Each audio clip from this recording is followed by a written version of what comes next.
Bab 4050. Target yang sebenarnya. Melihat adegan ini, para kultivator gempar lagi. Mereka tidak bisa mempercayai mata mereka sama sekali. Tidak ada yang menyangka bahwa Eric Kin dan Susan Xiong akan menyerang lagi hanya 1 hari setelah kegagalan pangeran klan naga sisik. Banyak orang menatap dengan mata terbelalak. Tidakkah Eric Kin melihat 2 baris pahatan es tidak jauh dari sana? Orang tua ini bukanlah lawan untuk seorang kultivator dan Kaisar Naga Sisik sendiri tidak berhasil, lalu bagaimana dengan mereka berdua? Tapi tidak peduli betapa bingungnya semua orang, di antara kerumunan, 3 kepala suku klan beruang dengan cepat bangkit. Ada 3 reiki yang membombardir tubuh lelaki tua itu lagi. Kamu ingin menahan aku? Meskipun orang tua itu diikat, tapi dia mencibir, dia menyapu kultivator klan beruang dan Mingsu.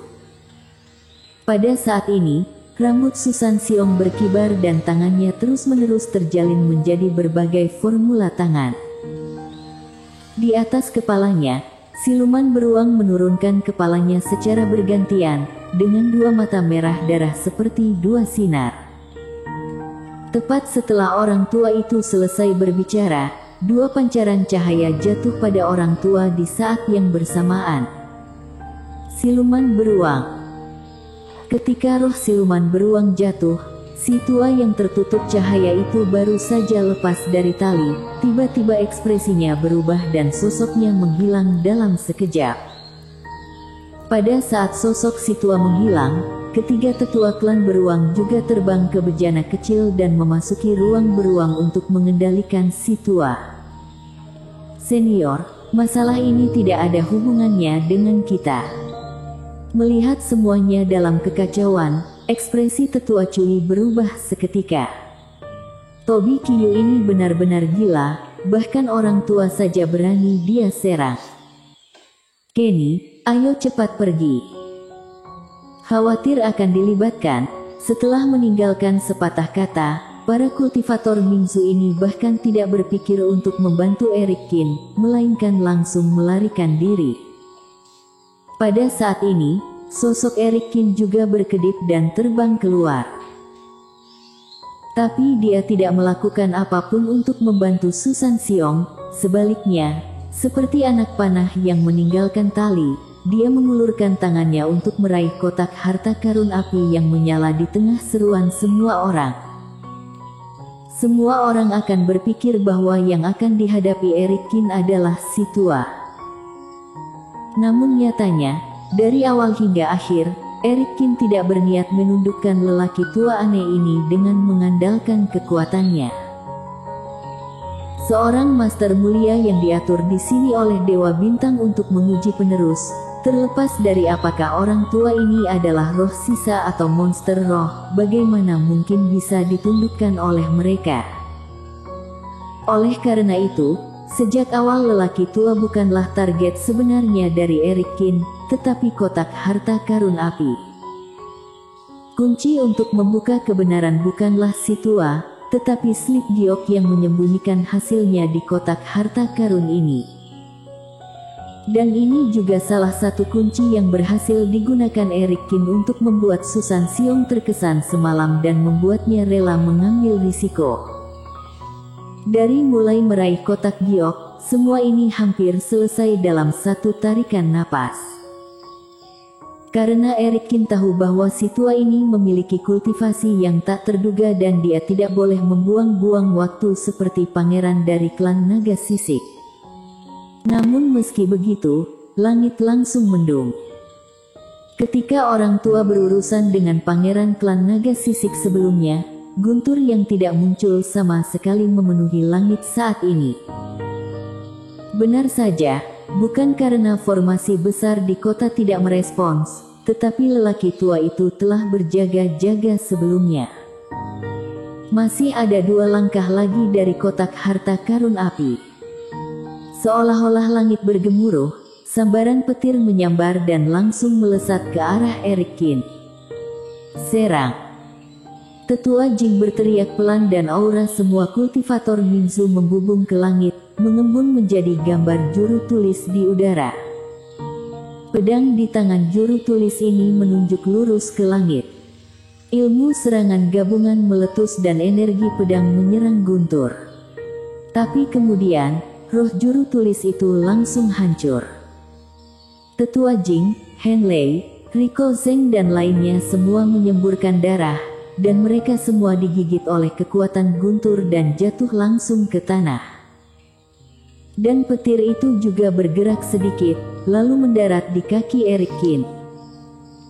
Sosok Eric Kin bergerak maju lagi, hanya berjarak 1 langkah dari kotak harta karun itu. Maaf, teman seiman Qiyu, aku sudah tidak sanggup lagi. Pada saat ini, tubuh halus Susan Xiong sedikit bergetar, sudut mulutnya berdarah, dia menyerah dengan 1 lutut berlutut di tanah. 3 kepala suku klan beruang yang membantu juga terlempar keluar dari bejana perunggu dan jatuh ke tanah. Dalam kehampaan, lelaki tua aneh itu muncul kembali dengan ekspresi cemberut di wajahnya. Kamu berani? Melihat Eric Kin menyambar peti harta karun, sosok lelaki tua itu menghilang seketika. Pupil mata Eric Kin menyusut. Ruang waktu Susan Xiong, dia sudah pernah merasakan sebelumnya, bahkan jika dia tidak menggunakan bejana di awal, dia juga terjebak beberapa menit. Namun kini dengan segala desakan dan bantuan para sesepuh, si tua hanya terjebak sesaat. Tepat ketika jari Eric Kin hendak menyentuh kotak harta karun api, ada suara teredam dari punggungnya.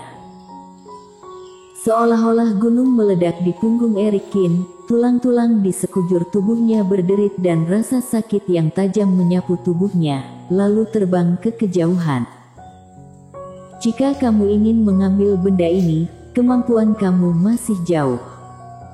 Orang tua muncul, menendang Eric Kin pergi dengan 1 tendangan, lalu meraih kotak harta karun dengan mencibir. Tamat sudah. Pada saat ini, area di depan mansion penguasa kota dipenuhi dengan embun beku. Lapisan es yang telah membekukan pangeran klan naga sisik melonjak keluar dan Susan Xiong merasa seluruh tubuhnya terkikis oleh es dengan cepat dan ekspresi putus asa melintas di matanya. Bahkan jika mereka gagal, mereka masih bisa mendapatkan gulungan Eric Kin. Namun dari lubuk hatinya, Susan Xiong masih berharap Eric Kin akan menang. Dia juga berharap dugaan Qin Cheng benar. Namun di luar dugaan, lelaki tua ini benar-benar terlalu kuat. Bahkan jika dia memperluas aliran waktu di ruang beruang menjadi sama dengan waktu di ruang normal, itu hanya bisa menahannya sebentar. Tetua Jing juga tertutup es, dia menghela nafas tak berdaya, tetapi untuk beberapa alasan, dia merasa sedikit sedih di hatinya. Namun, ketika tampaknya semuanya akan berakhir. Saat si tua mengulurkan tangannya untuk meraih kotak harta karun api, bayangan hitam keluar dari kehampaan entah kapan, membanting ke arahnya dengan lambaian. Cambuk itu langsung mengenai lengan si tua, menyebabkan lengan si tua itu berhenti sesaat. Segera setelah itu, bayangan hitam melilit kotak harta karun secara fleksibel dan menghilang ke dalam kehampaan lagi. Semuanya terjadi di waktu yang tepat, ketika lelaki tua kembali sadar, kotak harta karun api sudah mendarat di tangan Eric Kin dan dia memasukkannya ke dalam tas penyimpanan di depan wajahnya. Kamu sedang cari mati. Si tua itu langsung murka dan matanya yang seolah menyembunyikan segunung mayat dan lautan darah itu tiba-tiba menatap Eric Kin. Lelaki tua mencengkram kera Eric Kin dan mengangkatnya. Udara dingin yang mengerikan menyebar seketika dan dari kepala Eric Kin ke bawah membeku, bahkan Reiki tidak dapat mengalir lagi. Serahkan kotak harta karun api kepadaku. Eric Kin belum pernah melihat lelaki tua ini begitu marah, nyala api di matanya tampak mendistorsi ruang, tetapi dia masih menggelengkan kepalanya tanpa ragu-ragu. Semakin marah pihak lain, semakin akurat tebakannya. Jika kotak harta karun api yang menyala itu berisi jawabannya, mengapa si tua begitu peduli dengan siapa yang mengambil kotak harta karun itu? Senior, sepertinya tebakanku benar. Slip giok di kotak harta ini sebenarnya kosong. Eric Kin malah tertawa. Ekspresi orang tua itu tiba-tiba berubah. Bersambung.